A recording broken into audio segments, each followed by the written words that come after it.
Hello everyone, and welcome back to Hannah's Decodes. I'm Hannah, and I've had a little bit of a break for the last couple of weeks. I've been really busy, and I've also been a bit under the weather. And it's funny, it's hard to think of topics when you're not feeling 100%. But the last time I was at my meditation group on Thursday, we talked about our experiences during the pandemic, the COVID pandemic, and how we feel we sort of have some post-traumatic stress left over from that.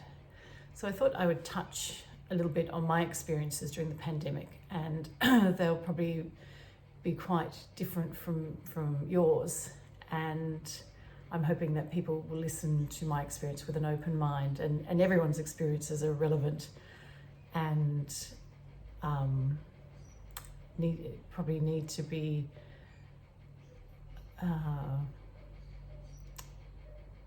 sort of healed, I suppose, in a caring way. So this is my intention today, and I'm thinking, I know I've said this before, sometimes I name the title of the video during the video and then I change it a bit, but I'm thinking I'll probably call this video Surviving Being a Saviour and Healing Post-Traumatic Stress, because I'll talk about that at the end, how being a saviour, lots of people don't want to be saved. So that was a big lesson in this journey. So I thought I wrote some notes, so I try and include some of the key points I thought were quite important during my experience. So during COVID, when it started, I immediately wanted to hear the other side of the story. That we had the mainstream narrative of this is a pandemic, it's going to kill millions of people, and you must obey all the rules. And I found just here and there I'd pick up other scientists, and scientists like Mike Eden, who had worked for Pfizer for 20 years, and listening to his side of the talking about the virus and the vaccines that were being rolled out, and how to be cautious, and there are potential side effects. And so I'd listen to these types of scientists, and occasionally I would share their stories, or often I would share their stories on social media, and they would be removed. And for me, that rang alarm bells about information being removed is like burning books during a world war. The less information people have, the less choices, the less information they have to make choices. So that rang big alarm bells for me, and so suddenly to get information, I realized you had to go on other platforms like Telegram. And I know even now Telegram is, in the mainstream media, is being spotlighted as being disinformation and all that kind of stuff. But for lots of people, it was the only place you could get the information that didn't agree with the mainstream of what was happening in COVID. And I made a point of listening to professionals in the medical world, whether they were doctors, cardiologists, virologists, and all that kind of stuff. And often they would point you to particular medical journals like PubMed and Lancet, and you could read different medical information about the vaccines and what they entailed. So anyway, so that was me. I was kind of going down that path and feeling very concerned that a lot of this information just wasn't touched on mainstream media. And so I would share it on social media, and I'm always, I think I am, when I am given information, I do my best to sort of be an open book and look at both sides and go, so if I don't know, I admit to myself I don't know, and I'll wait to see if there's more information that can sway me to a particular kind of belief or stand I want to take on particular information or a scenario that's happening.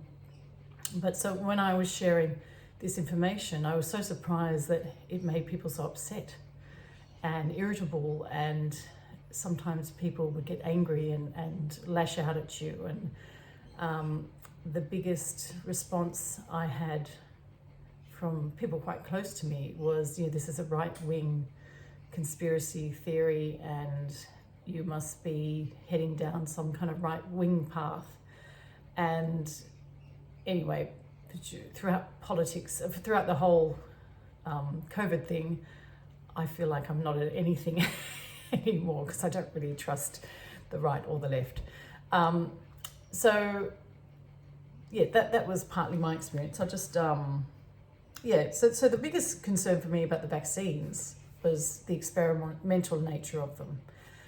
And then that came up. Then I think maybe it was a couple of years ago, the US Center for Disease and Control was battling with Pfizer to publish their data on the side effects of the vaccines that they had found out before they released the vaccines. And Pfizer didn't want to release this for another 75 years.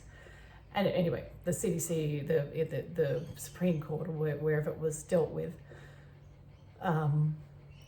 CDC won the case and could release the findings. And then I read through that, and that was another kind of nightmare for me of worrying about all my friends and family who have taken the vaccine and all these horrendous side effects. And it was kind of, and some are subtle. So some of the side effects are subtle. So it ranged from, I don't know if you have seen it, it's worthwhile looking at the side effects from mild autoimmune disease to cardiac heart disease, strokes, severe respiratory things. So anyway,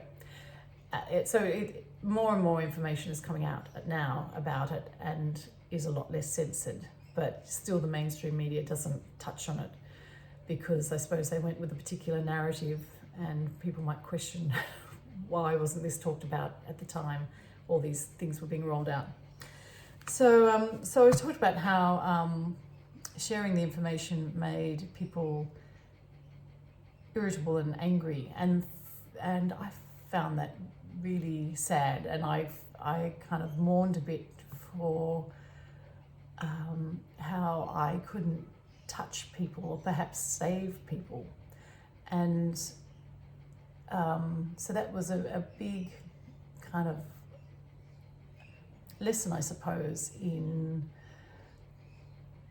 people just do what they want. You can't change people, and the people have their own journeys, so to speak, and they'll just do what's right for them.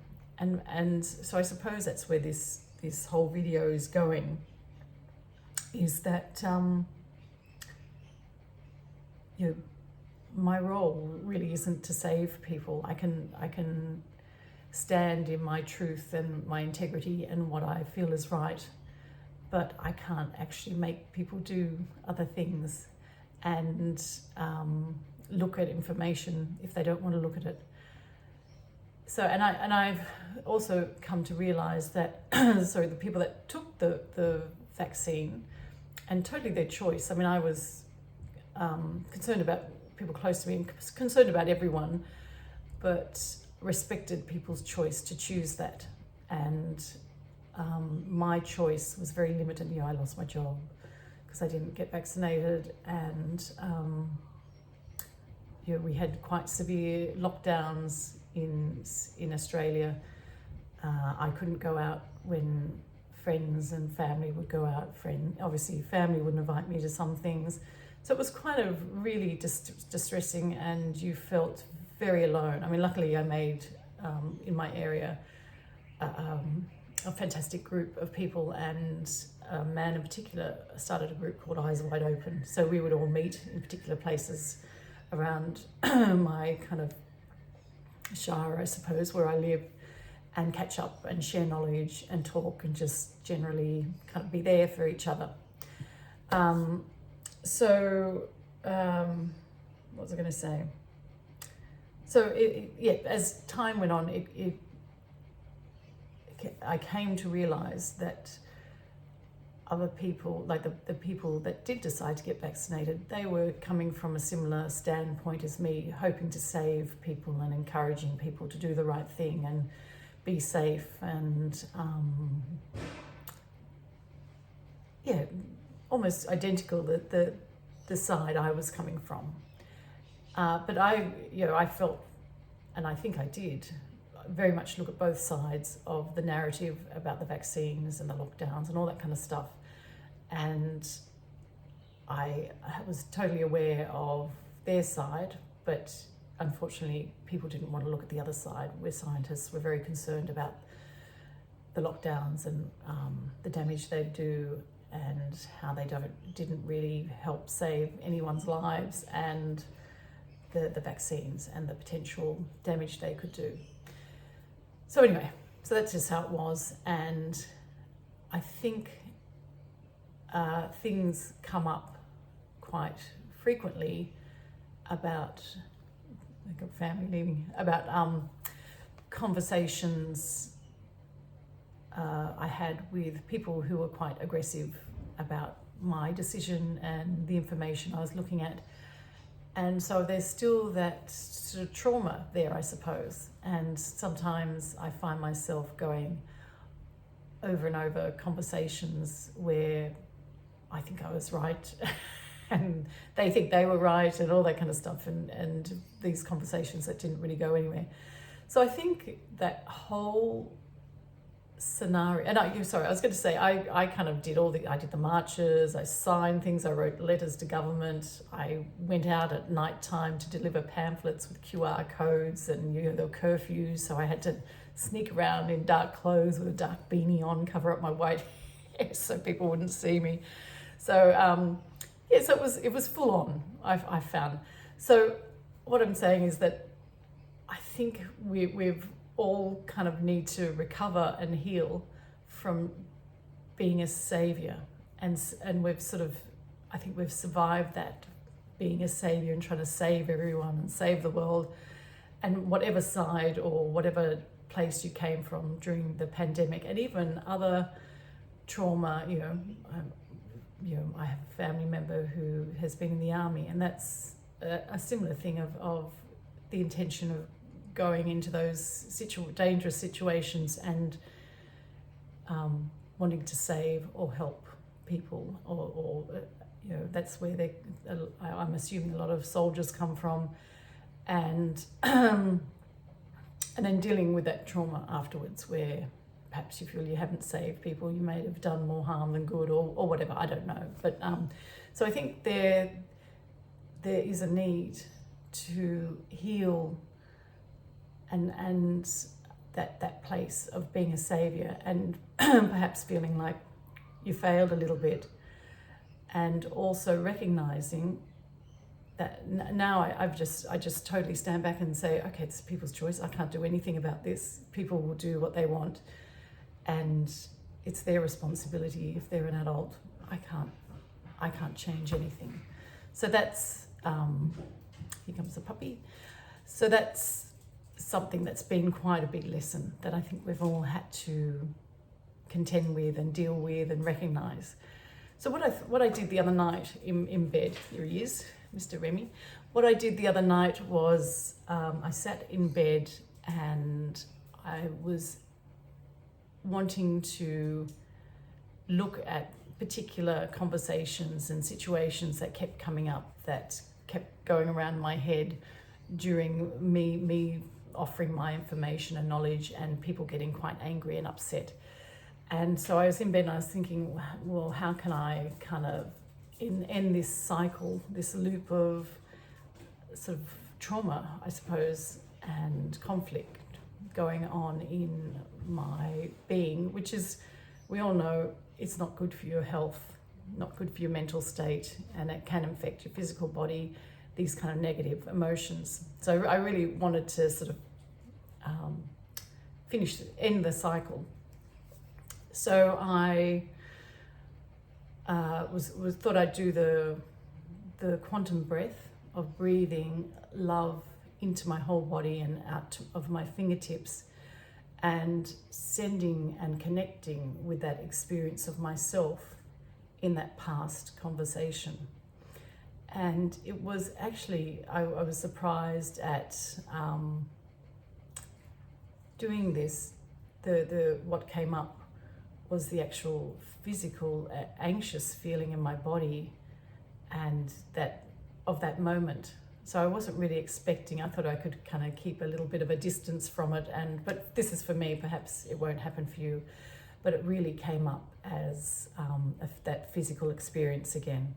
But once I kept breathing through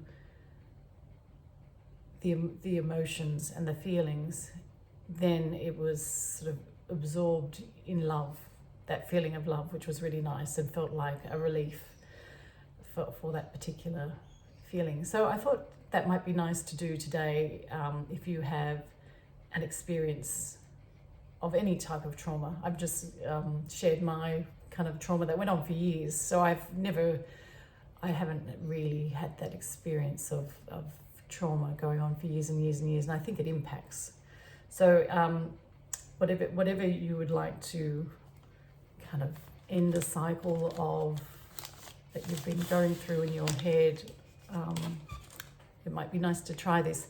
And I thought, I've got a good friend where I have meditation, and I won't mention her name, but one day I thought it'd be nice if she came on and talked about how she came about using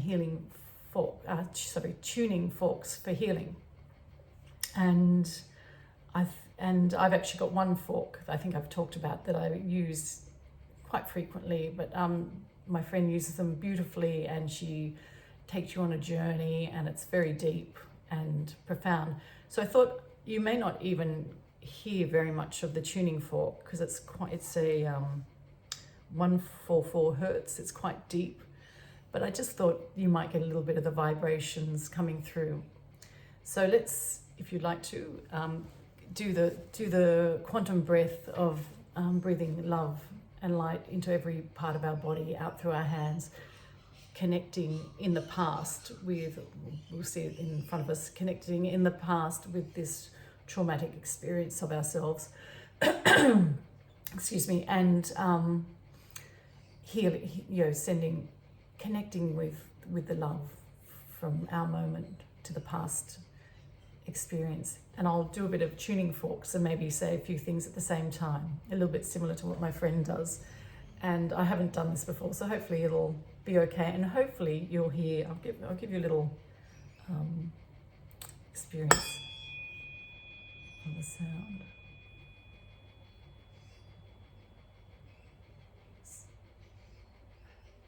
Putting it close to the phone, so perhaps you'll hear it. Anyway, I'll do that a little bit during the meditation as well. And I might say a few things.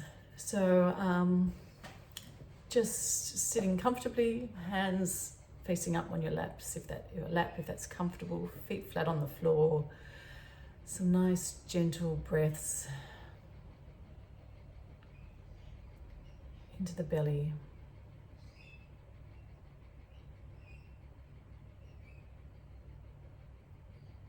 Recognizing your connection with Mother Earth. You can imagine your feet are barefoot on the grass, somewhere warm in the sun, if you want to. You're really connected to Mother Earth. Okay, and start taking the nice deep belly breaths right down to the bottom of your tummy, nice and gently. And it's filled with love and light. And when you get the breath down to the bottom of your tummy, just continue to gently push that into your extremities of your arms, hands, legs and feet. So you're feeling like filling it up, your body, with this love and light. So breathing in.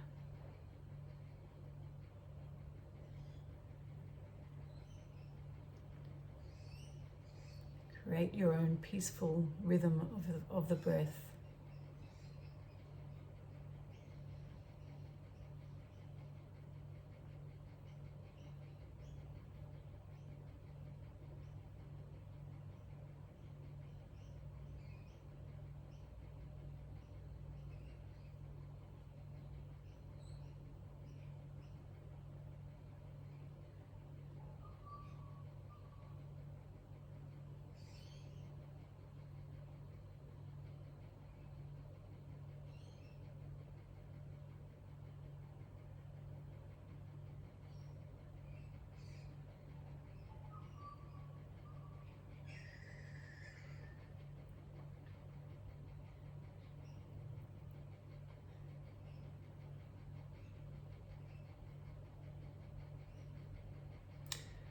Now see your future self in that traumatic moment or experience you'd like to heal.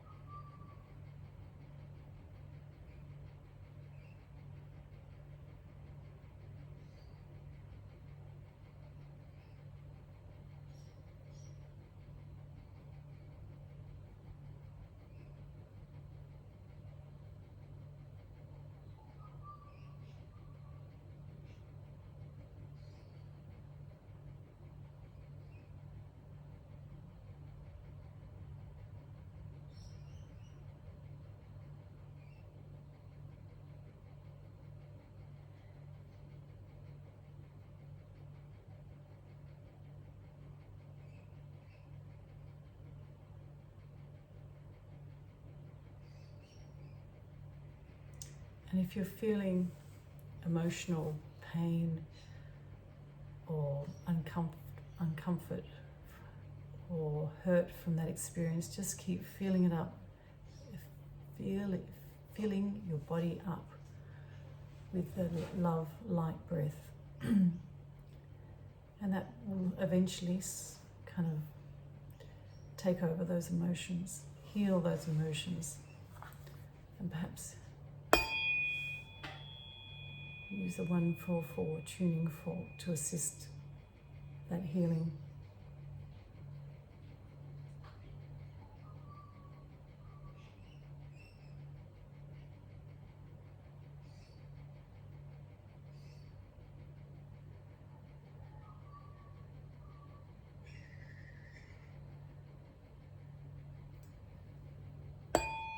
Using your intention and love to end the cycle of this trauma coming into your awareness.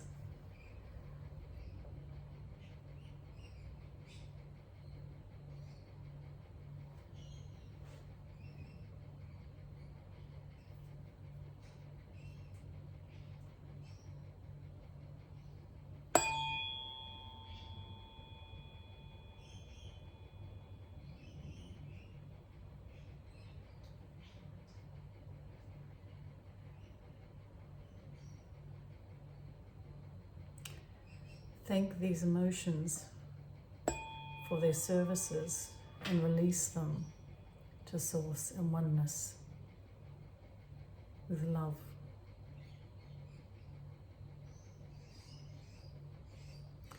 You can say, I thank you for your services. Your services are no longer required. You are released to source and oneness.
Keep the breath of love and light circling through your body,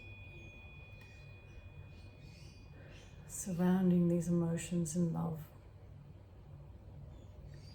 until all you can feel is love in your body, in your consciousness.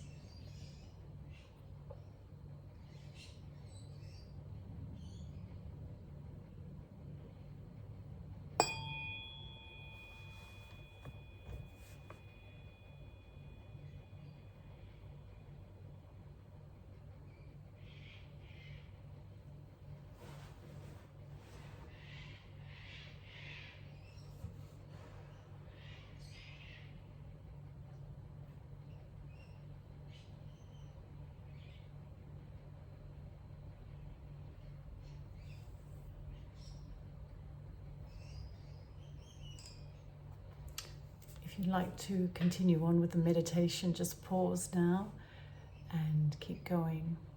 So I think that's probably it for today. I just thought, I really want to heal some of the stuff that's gone on over the last few years, and I thought this is a really nice way to do it.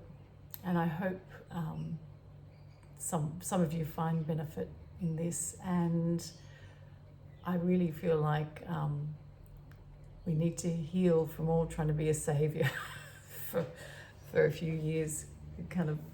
We did our best in whatever kind of actions you took. We all did our best, and it's time to heal from all of that. So I hope you have a good week or so, and I'll see you next time. Thank you. Bye.